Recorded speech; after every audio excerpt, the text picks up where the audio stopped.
বেতার, রাজশাহী। শ্রোতা বন্ধুরা, এখন শুনুন আমাদের স্থানীয় বাংলা সংবাদ। আসসালামু আলাইকুম। বাংলাদেশ বেতার, রাজশাহী। স্থানীয় সংবাদ পড়ছি ASM তানিয়া খানম।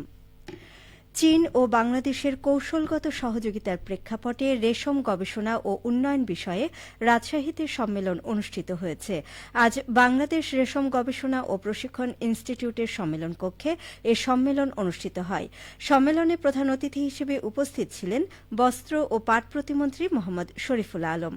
সম্মেলনে প্রধান অতিথি বলেন, প্রধানমন্ত্রী তারেক রহমান এই সেক্টরের ডেভেলপমেন্টের জন্য উৎসাহ প্রদান করেছেন। ঐতিহ্যবাহী রাজশাহী সিল্ক এই এলাকার মানুষের একটা আবেগ, সে জায়গাটাকে মজবুত করা হবে। এ সময় বক্তারা বলেন, বাংলাদেশের ঐতিহ্যবাহী রেশম শিল্পের উন্নয়নে আধুনিক প্রযুক্তি, গবেষণা ও দক্ষতা বৃদ্ধির পাশাপাশি আন্তর্জাতিক সহযোগিতা গুরুত্বপূর্ণ। বিশেষ করে চীনের অভিজ্ঞতা ও প্রযুক্তিগত সহায়তা কাজে লাগিয়ে দেশের রেশম উৎপাদন ও গবেষণায় নতুন সম্ভাবনা তৈরি করা সম্ভব। অনুষ্ঠানে সভাপতিত্ব করেন বাংলাদেশ রেশম উন্নয়ন বোর্ডের মহাপরিচালক মোহাম্মদ তৌফিক আল মাহমুদ। রাজশাহী সিটি কর্পোরেশনের প্রশাসক মোহাম্মদ মাহফুজুর রহমান রিটনের সঙ্গে সৌজন্য সাক্ষাৎ ও মতবিনিময় করেছেন জাপানের ব্যবসায়ী প্রতিনিধি দল। আজ নগর ভবনে রাশিক প্রশাসকের দপ্তরে এ সাক্ষাৎ ও মতবিনিময় অনুষ্ঠিত হয়। মতবিনিময়কালে রাজশাহীর দক্ষ জনশক্তিকে জাপানের বিভিন্ন খাতে কাজে লাগানো, ম্যাঙ্গো প্রক্রিয়াজাতকরণ, কৃষিপণ্য সংরক্ষণে হিমাগার স্থাপন, স্বাস্থ্যসেবা, জাপানি ভাষা শিক্ষা ইনস্টিটিউট স্থাপন, তথ্য ও প্রযুক্তি, বিনিয়োগ সম্ভাবনা নিয়ে বিস্তারিত আলোচনা হয়।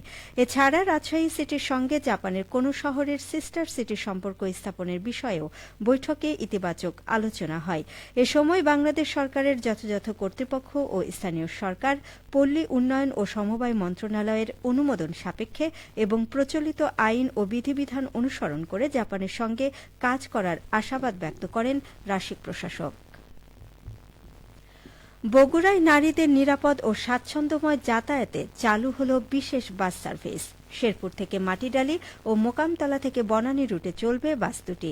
নারী যাত্রী, চালক ও সহকারী থাকায় হয়রানি কমবে বলে আশা সংশ্লিষ্টদের।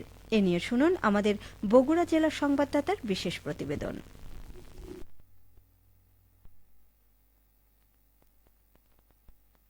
ঢাকা চট্টগ্রামের সাথে বগুড়াতেও চালু হলো নারীদের জন্য বিশেষ বাস সার্ভিস। বগুড়ার শেরপুর উপজেলা থেকে সদরের মাটিডালি রুটে চলবে একটি বাস, অন্যটি চলবে মোকামতলা উপজেলা থেকে শাহজাহানপুরের বনানী পর্যন্ত। এই বাস সার্ভিসের ফলে নারীরা চলাচলের ক্ষেত্রে বিভিন্ন হয়রানি থেকে মুক্তি পাবে বলে মনে করছেন যাত্রীরা। আমাদের মেয়েদের জন্য অনেক ভালো একটা উদ্যোগ। আমরা সেফলি মানে গন্তব্যস্থলে পৌঁছাতে পারবো এবং সবাই আর কি কোনো প্রকার হ্যারাসমেন্ট বা বাহিরে চলাফেরার ক্ষেত্রে সিঙ্গেল মেয়েদের যেসব অসুবিধা হয়, ব্যাড টাচ বলেন বা আদার্স যে রকম প্রবলেম গুলো হয়, আমরা এখানে স্বাচ্ছন্দ্যভাবে নিজেরা মানে সার্ভিসটা নিতে পারবো এবং গন্তব্যস্থলে পৌঁছাতে পারবো। বিআরটিসি কর্তৃপক্ষ বলছে, যাত্রীদের সুবিধার জন্য এই সিটি বাস সার্ভিস চালু করা হয়েছে। প্রতিদিন সকাল থেকে সন্ধ্যা পর্যন্ত এই বাস সার্ভিস দেওয়া হবে বলে জানালেন বগুড়া বিআরটিসি বাস ডিপোর ব্যবস্থাপক মোহাম্মদ শাহিনুল ইসলাম। যে মহিলা যাত্রীদের সুবিধার্থে এই বাস দুটা পরিচালনা করা হবে।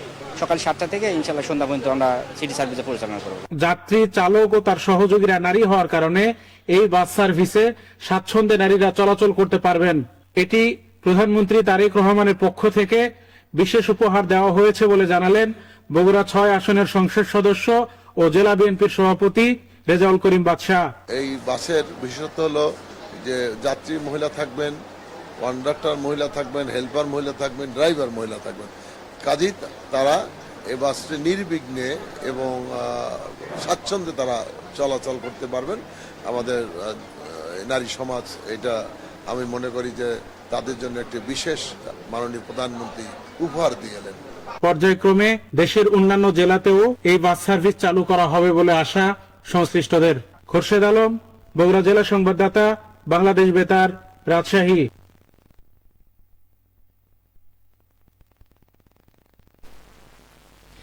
রাজশাহী জেলা প্রশাসক কান্ত উপজেলা গোল্ড কাপ ফুটবল প্রতিযোগিতা 2026 উপলক্ষে মহানগর ফুটবল দলের খেলোয়াড় ও কর্মকর্তাদের সঙ্গে মতবিনিময় করেছেন রাজশাহী সিটি কর্পোরেশনের প্রশাসক মোহাম্মদ মাহফুজুর রহমান রিটন।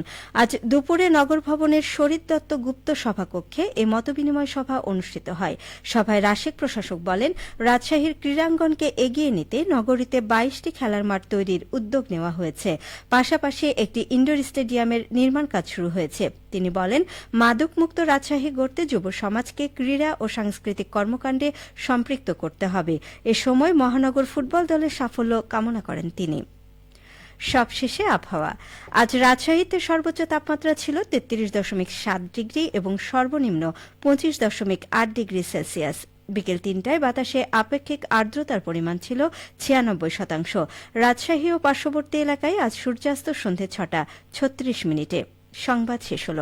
আমাদের পরবর্তী স্থানীয় ইংরেজি সংবাদ সন্ধে 6:05।